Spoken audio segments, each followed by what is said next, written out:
When she told me, you were lucky, I didn't punch in your face, and I'm going to sue you, and I don't know what, I can't remember everything. I told her, you know what, I'm going back. And you left her? Yes. Dennis, you used to be the plaintiff's caretaker, and now you currently are? No, I became her caretaker in 2007 when she had her first spinal fusion surgery. Okay. At that point, though, she was stronger, more capable. I believe I only worked 2 hours a day as her caretaker. Since then, over time, she's had more surgeries. The disease has progressed to the point where most of her joints are fused or replaced, and she has very limited mobility or movement.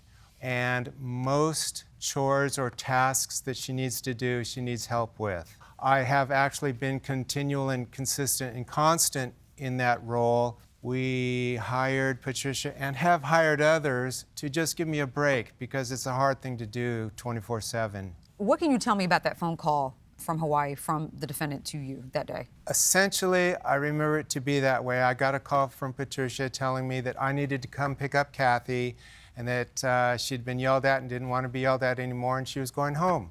And I said, can you stay until I get there? And she said, no, I'm leaving now. I didn't say you need to come back here. I said, I tell you what happened, and that is what I'm going to do. I didn't say you need to come back here or anything else. Dennis, have you traveled with Ms. Spilling before? Oh, yes, many times. Okay. And when you travel with her, are you traveling in your capacity as her friend or as her caregiver? Or is it a little bit of both? Yes, it's both. It's both. Almost since the beginning I've known her, I've been her friend, I've done whatever I could, but yes, it's both. Ms. Spilling, was Ms. Listek coming as a friend, or was she coming as your paid caregiver with this trip? To me, a little bit of both. I wasn't as a paid caregiver. You were traveling as a friend. Otherwise, I shouldn't pay my ticket. You ended up out of pocket for this trip, essentially, yes, correct? The Hawaii and the Paris. It was my fault, put it like that way, that my passport was not valid. After 6 months, I learned that when we were going to book. But the small amount of money that Ms. Spilling gave you in cash didn't even cover your airline ticket, correct? No.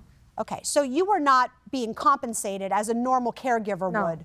Dennis, in your experience with Ms. Spilling, does what Ms. Listek is telling us about what happened that day in Hawaii, is that something that you've encountered with her before, that she's become angry and made someone feel uncomfortable so they feel that they can't stay? No, not necessarily. People can deal with that situation however they choose to, although I do completely understand that there are times when Kathy gets frustrated and acts out of that frustration, and I would probably do the same or worse if I were in her position, simply because I'm trapped in a body that doesn't work and having to rely on somebody else to do so many things, perhaps not the way I would do them, or as soon as I would do them, would cause me frustration too. Understood. Ms. Listek, isn't it somewhat common for caregivers who are dealing with handicapped individuals to deal with some amount of stress and agitation for exactly the reasons that Dennis explained? No, I took care of a client. He was paralyzed, and they treat me with respect. Ms. Spilling, why don't you tell us your version of what happened with the phone? Yeah, so we're on she's looking at my phone with the GPS, and I'm driving on the scooter, and I know that we're almost there. I can tell that we're almost there because I can see the booths lined up. We were going to go swim with the turtles. And I said, well, where is it at? I asked her. She goes, I don't know. This thing, I can't read it anymore. I want to look up the email to see what the name of the place is. I said, no, we're almost there. Give me my phone. She was holding my phone up in the air, wouldn't let me have my phone back. And then I yelled her pretty loud, give me my phone. I yelled loud. Anybody would have done that. Then she dropped my phone on the ground and took off and left me. I got back to the hotel. She was gone. And how long did it take you to get Dennis out to Hawaii? How long did that whole process take? I got the phone call about 6 o'clock in the evening.